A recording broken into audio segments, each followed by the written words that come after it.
"No one marries a fat girl, sir, but I can cook," said the shy bride. The rancher's reply changed her life.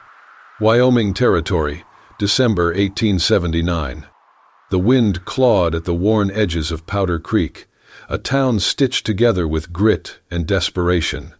Snow drifted in lazy spirals over the dried grass and rattling fences, settling heavy on rooftops and shoulders alike. This was the kind of winter that turned breath to frost and men to ghosts. Horses breathed steam. Guns were tucked under coats like promises waiting to be kept. And in a small cabin on the edge of town, where the land sloped down toward the frozen creek, a woman stood alone at a wood-burning stove. Edith Mayburn, age 27, stirred a pot of rabbit stew with calloused hands. The scent of thyme and bone broth filled the cramped space, chasing away the silence that had become her only constant companion. She had lived alone for nearly 5 years, ever since leaving the orphanage, where she learned to bake, boil, and brine in the kitchen that kept her from the cold and from cruel words. People in Powder Creek spoke her name in whispers, when they spoke it at all. "The fat girl in the cabin," they'd say. "Kind heart, poor figure," children pointed. Shopkeepers gave her the worst cuts. She smiled anyway, traded baked bread for buttons and dried herbs, and kept to herself. This morning, the cold felt sharper than usual. Edith pulled her shawl tighter and leaned near the fire when she heard it. 3 hard knocks on the door, not hesitant, not polite. The kind of knock that belonged to a man who did not repeat himself. She hesitated, wiped her hands, opened the door. Standing there was a man wrapped in a thick wool coat, snow clinging to his boots and the brim of his hat. His face was shadowed, but his eyes were sharp, taking in the small cabin, the warmth behind her, and Edith herself. He removed his hat slowly, revealing dark hair flecked with silver at the temples. "Are you Edith Mayburn?" he asked, voice low, edged with weariness. "Yes," she replied, uncertain. "Can I help you?" The man nodded once. "Name's Colter Grady. I run Grady Ranch west of here. Lost my cook 2 days ago. Sick. Men are hungry and useless when unfed." He paused. "I heard you can cook." Edith's mouth went dry. She glanced back at the bubbling pot behind her, then back to the stranger. His coat was dusted with trail salt, his hands large and weathered, the kind that could break a wild horse or bury a man with equal ease. "I can," she said carefully. He tilted his head. "You cook for 20 cowhands?" Her breath caught. 20? She'd never cooked for more than 6 at a time at the orphanage. Her heart thudded against her ribs. She looked past him into the snowy plains, then down at herself. In the bent reflection of the tin ladle hanging by the door, she saw what others saw: round cheeks, full arms, wide hips, a body shaped more by flour sacks and heavy pots than corsets or courting. Something twisted inside her chest. Years of cruel words surfaced like bruises beneath her skin. She met his eyes, then quickly looked away. "No one marries a fat girl, sir," she whispered, voice barely holding together. "But I can cook." The words hung in the cold air between them, bare and trembling. She expected him to turn away, to offer a curt apology or a dismissive laugh. But Colter Grady didn't move. He looked at her, not through her, not past her, but at her. Then he said, softly, "I am not hiring a wife, Miss Mayburn. I'm hiring someone who knows how to feed a man in a way that reminds him life's still worth waking up for." Edith blinked. Her hands, still floured from baking biscuits earlier, trembled slightly. She didn't know what to say. Colter placed his hat back on, nodded once, and turned to go. "I'll be back at first light," he said over his shoulder, "if you're willing." And with that, he walked into the snow, leaving Edith standing in the doorway, the warmth of her hearth reaching no farther than the frame. But something else lingered, his words, heavy, honest. "I'm not hiring a wife. I'm hiring someone who knows how to feed a man in a way that reminds him life's still worth waking up for." And for the first time in years, she didn't feel invisible. She felt seen. The dawn over Grady Ranch came slow and heavy, pressing down on the land like a wool blanket soaked in ice. The sky was the color of iron, and the wind carried a cruel edge, the kind that cut through coats and cracked lips raw. Snow had fallen in the night, thin and bitter, leaving a dusting across the rooftops and fences. Smoke curled upward from the bunkhouse chimneys, curling like question marks into the gray sky. Edith Mayburn sat in the back of the wagon, hands folded in her lap, heart thudding like a war drum. The driver, a young ranch hand named Will, hadn't spoken much on the ride. He'd merely helped load her trunk, glanced sideways once, and muttered, "Hope you ain't too soft for Grady Ranch." When the wagon rolled to a stop, Edith stepped down into a world that didn't seem to want her. The ranch sprawled wide, 3 barns, a corral thick with cattle, a low-slung bunkhouse, and the main house standing stern at the edge of the horizon like it owned the land and everything breathing on it.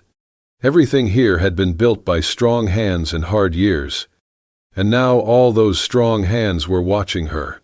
The cowhands stood in loose clusters, arms folded, leaning against fence posts or swinging tools to a stop just to stare. Their faces were hard with winter, skin burned by wind and weather. They didn't hide their reactions. "Well, hell," one man chuckled, nudging his friend. "She's gonna eat more than she cooks." Another laughed loud. "Hope we ain't payin' by the pound." Edith's cheeks flamed, but she didn't flinch. She didn't run. She held her head high, her gaze steady, and walked straight toward the kitchen house without a word.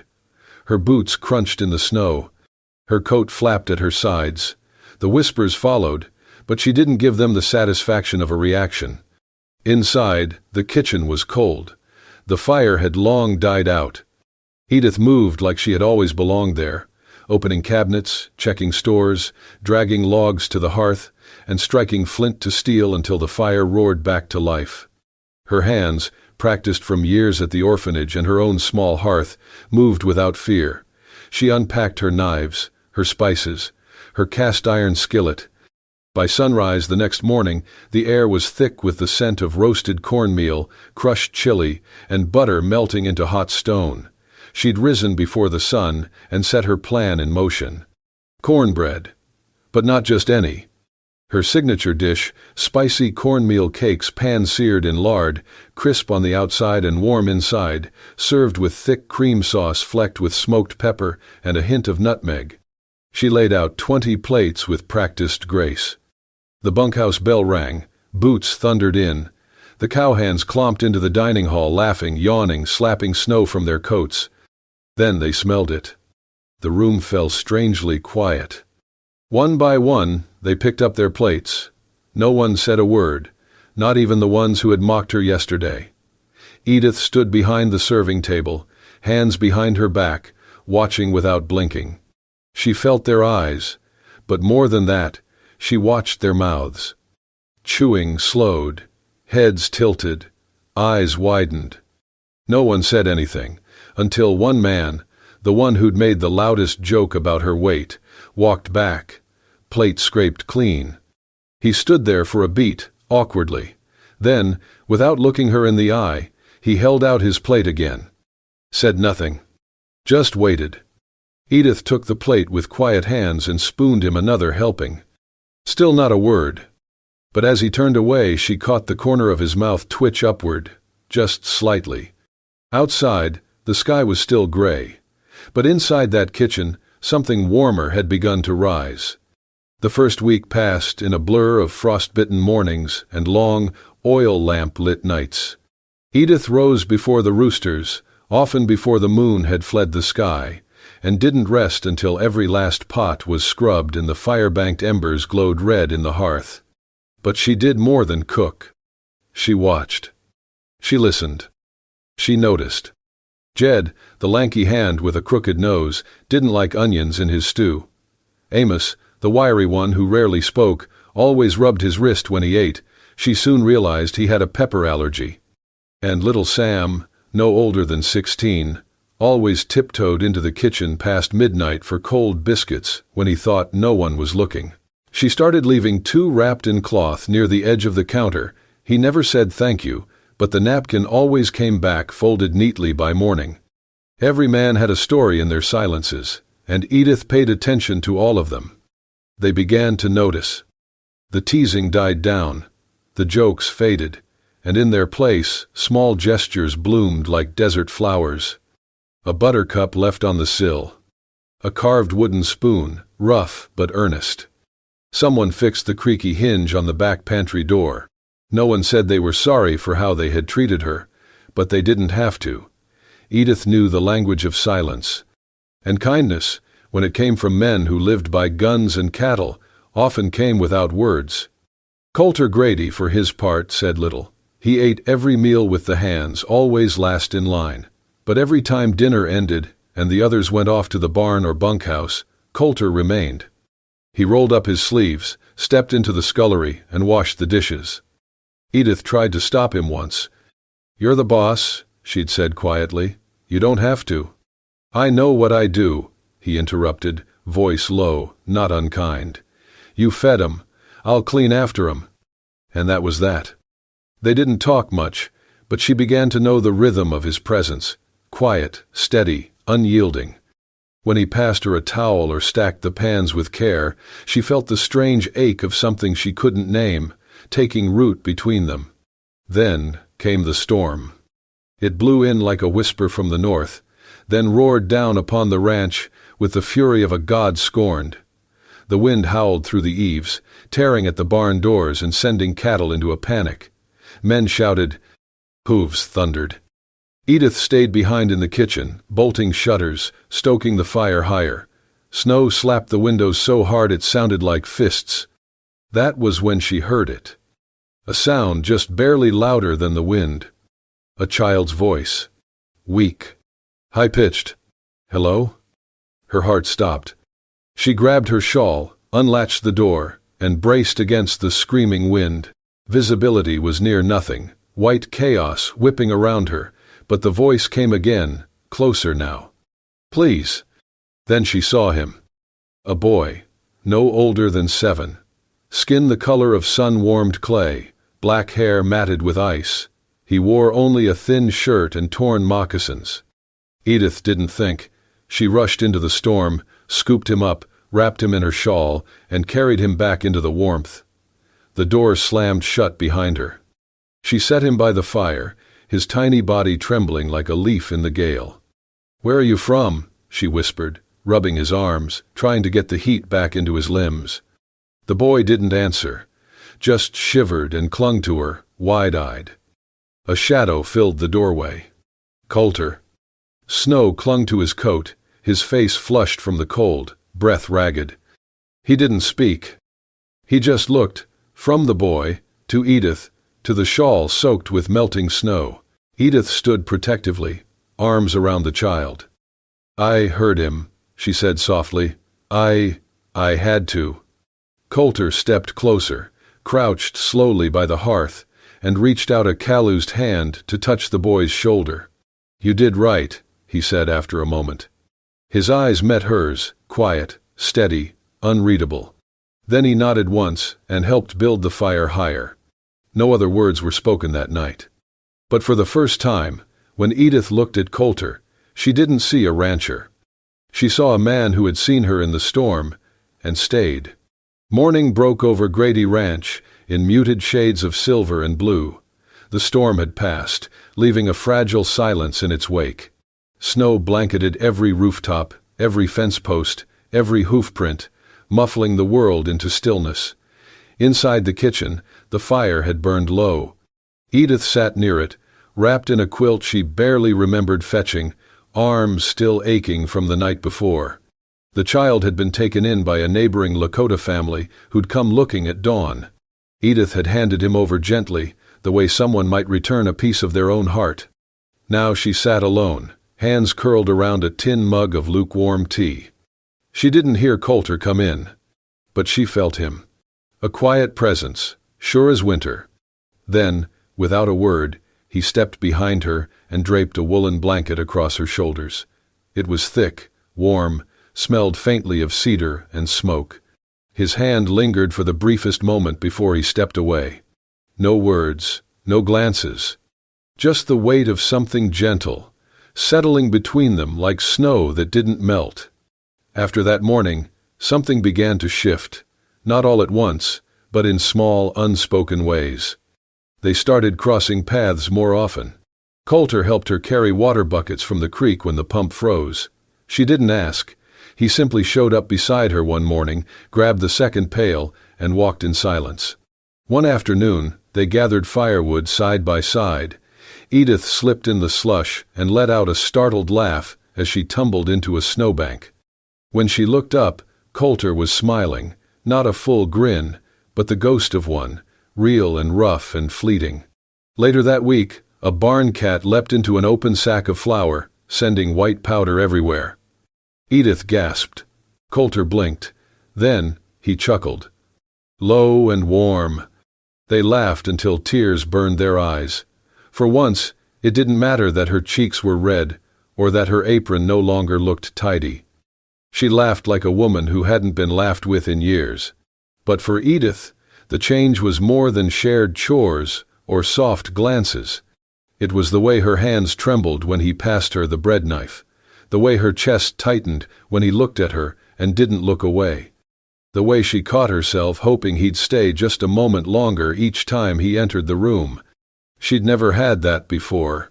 Not from any man. Not from anyone. She'd always been the cook, the helper, the quiet one in the corner, never the woman someone saw. Until now. And that terrified her. That night, snow still clung to the edges of the roof as the moon rose in a wide, pale sky. Edith went out to the storage shed to fetch dried herbs. The cold bit through her shawl, and she fumbled with the latch. Edith! She turned. Coulter stood there, lantern in one hand, the other holding something wrapped in oilskin. I was looking for you. She straightened, trying to read his face. He stepped inside the shed, set the lantern on a barrel, and held out the parcel. What is it? She asked, her voice small. He unfolded the oilskin carefully, revealing a worn leather notebook. The edges were scuffed, the corners dog-eared, the cover soft from years of touch. This belonged to my mother, he said. She used to keep recipes, thoughts, little things she didn't want to forget. Edith reached for it, hesitant. He didn't let go. She told me once, Coulter said, voice low, that love doesn't come from the eyes. It comes from whatever still lives after the meal is gone. Edith swallowed hard. The warmth in the shed seemed to rise, though the air was frigid. Coulter finally released the book into her hands. I figured maybe you'd like to add to it. She looked down at the notebook, then back up at him. His face was quiet, steady, but his eyes held something raw, something real. Edith nodded slowly. Thank you, she whispered. And for a long time, they stood there in the half-light of the shed, two people shaped by silence, beginning to find their words in each other. The thaw came slow that spring, but it came. Snow pulled back from the hills like a tired tide, leaving behind mud, bloom, and rumors. At first, it was just whispers around Powder Creek's mercantile and barber shop, that the cook-up at Grady Ranch had the boss staying late in the kitchen, that she wasn't just using flour in her biscuits, that maybe, just maybe, Coulter Grady had lost his mind, or at least his standards. Fat girl's got something in that stew of hers, one man laughed over a bottle. The town was small, mouths were quick, and bitterness traveled faster than any horse. Then came Caroline. She arrived in a fine carriage, boots too clean for the dirt roads, eyes too sharp for any real warmth. Her dark hair was pinned high and tight, her lips painted with something unnatural. The townsfolk remembered her well, Caroline Ash Grady, the belle who left town with a banker after Coulter lost his first cattle drive to drought. And now, she was back. Edith saw her for the first time on a Sunday afternoon, standing on the church steps in a green velvet dress that didn't belong to this land. Caroline's gaze scanned the faces exiting the chapel until it landed on Edith. She smiled. Not kindly. Not at all. The next day, Caroline rode up to Grady Ranch without warning. She stepped out like she owned the soil, waving at the hands who paused mid-task to stare. Coulter met her on the porch, arms crossed. Whatever they said, it was quiet, tense. Then Caroline marched toward the kitchen. Edith had just pulled a pie from the oven. Their eyes met.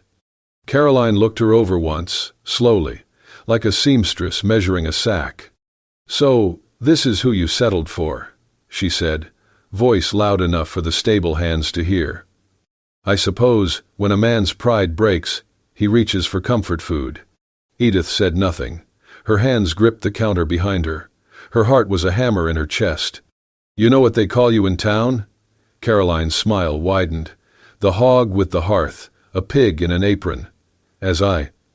Laughter floated in from outside. Edith didn't know if it was for her. It didn't matter.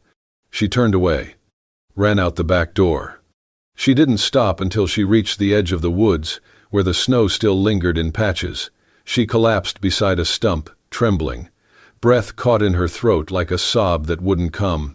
She had tried. She had been kind, quiet, hard-working. And still, it wasn't enough. Maybe it never would be. She didn't hear the approaching steps. "Edith." She turned. Coulter stood there, face dark, with something not quite anger but close. She wiped at her cheeks. "I should go," she whispered. I ain't worth this mess." He shook his head. "You think I care what that woman says?" "She's beautiful," Edith said bitterly. "You loved her once." "I thought I did," he replied, "before I knew the difference between being wanted and being used." Then he stepped past her, back toward the ranch house. She followed, half in fear, half in awe. He walked straight into the courtyard, where half the hands had gathered near the barn, where Caroline still stood as if she'd never been dismissed. Coulter stopped in the center of them all. Raised his voice, not loud, but steady. "Caroline," he said, "you left me because I didn't have enough money. Edith stayed because she has enough heart." A murmur rippled through the crowd. He looked around, eyes fierce. "Any man here who mocks the woman who's fed him for months can come find a new place to work." Silence. Even Caroline froze. Coulter turned back to Edith. And in front of everyone, every smirking hand, every wide-eyed onlooker, he took off his hat, stepped close, and said, "You want to go, Edith. I won't stop you. But if you stay knowing I choose you. Not out of pity, not because of what you cook, but because you're the only person who's ever looked at me and seen the man I could be." Her breath caught. The tears returned, but not from shame. And behind them, the ranch was still. The rains came late that spring, and with them, something far worse. It started with one of the younger hands, a wiry boy from a neighboring ranch. He collapsed after breakfast, shaking and feverish. Then 2 more fell ill by sundown. By morning, half the bunkhouse was moaning in their cots, sweat-soaked and pale. The doctor from Powder Creek came once, left twice as quick. "Bad meat," he said. "Probably came in with the last supply wagon from Dunlow Ridge. It's spreading fast. Keep them hydrated. Pray they hold on." Prayers were scarce out on the frontier. What the ranch had was Edith. She rolled up her sleeves, tied a rag over her mouth, and lit every burner in the kitchen. 3 nights. No sleep. No stopping. She boiled oats into thin porridge, mixed powdered charcoal into tonic water. Took advice from the Lakota woman who lived upriver. Boil willow bark, use yarrow, make tea from sage and birch. Edith scribbled down recipes with shaking hands, her apron stained with broth and fever sweat. Coulter helped where he could, carrying buckets, cleaning bedpans, holding heads as the sick heaved. But the kitchen, the heart of it all, that was Edith's. She didn't leave it. Not even once. Until her knees gave out. It was the 4th night. She was ladling soup when her vision blurred. The spoon clattered to the floor. She grabbed the edge of the counter, but her body gave up before her will did. She fell hard, the world spinning, her breath shallow. When she woke, the light was soft. A quilt was tucked up to her chin. The fire glowed low. And Coulter was there, sitting beside her on the floor, back to the hearth, elbows on his knees. He looked tired. But something else lived in his eyes too, something gentler. She tried to speak. He hushed her with a slight shake of his head. "You saved him," he said quietly. "Every one." Her lips trembled. "I couldn't do more." "You did everything." He reached for her hand, calloused fingers curling around hers. "I watched you wear yourself thin for men who used to laugh at you, for a ranch that wasn't ever kind, for a man who took too damn long to say thank you." She blinked against tears. Coulter's voice dropped, barely more than breath. "If you're the hearth that keeps this place alive, then I'll be the roof." He squeezed her hand, gently. "I'll keep the storm off your back, I swear it." Edith didn't answer. She couldn't. Not with words. But her fingers curled into his, and in the silence that followed, something stronger than fever passed between them.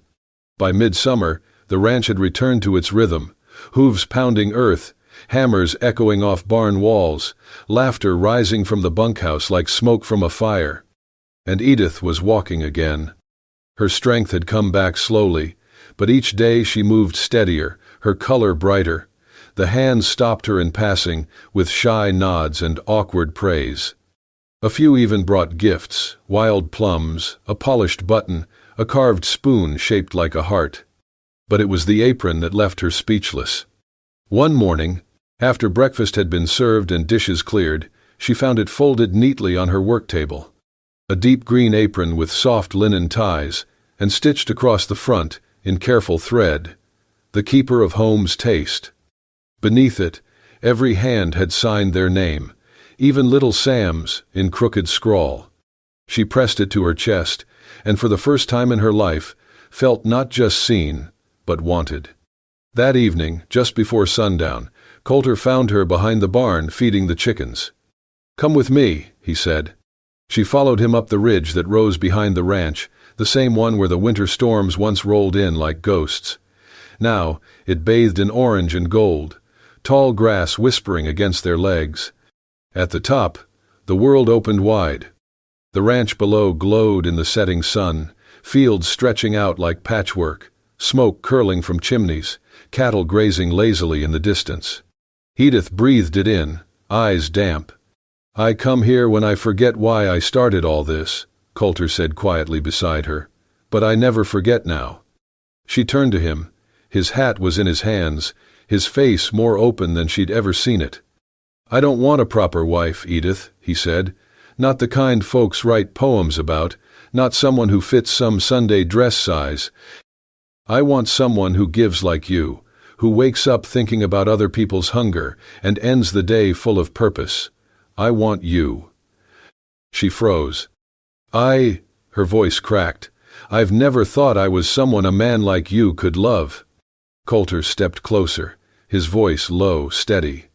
"Then let me cook us a life, Edith, one where you're never hungry for love again." The sun dipped behind the hills, casting the ranch in long shadows. But in that moment, she felt nothing but light. 1 year later, Grady Ranch was no longer just known for its cattle. People rode in from as far as 10 miles away, not to buy stock, but to eat. Tucked beside the main barn, under a newly built awning with wildflowers climbing up its beams, stood a small, timber-walled eatery with a hand-painted sign above the door. Iron pot and painted heart. Locals called it Noi Sat and Tim Sun, after Edith's favorite phrase about love needing both strength and tenderness to last. The name stuck. Inside, long wooden tables lined the walls, candles melted into glass jars, and the air always smelled of baked cornbread, spiced stew, and something sweeter, something like comfort. Edith ran the kitchen with the same quiet grace she always had, but now she smiled more. Her apron bore the same embroidered words from that gift a year ago, "The Keeper of Home's Taste." And when someone called out, "Ma'am," they didn't mean it out of formality. They meant it with respect. "Mistress," the ranch hand said now, grinning, proud. The men who once laughed behind her back now lined up politely for a second helping of her hickory chicken. Some even brought their wives, who whispered thanks after tasting the pecan pie. "And Coulter?" Every night, after the last dish was served and the final lantern trimmed low, he would roll up his sleeves and head for the dish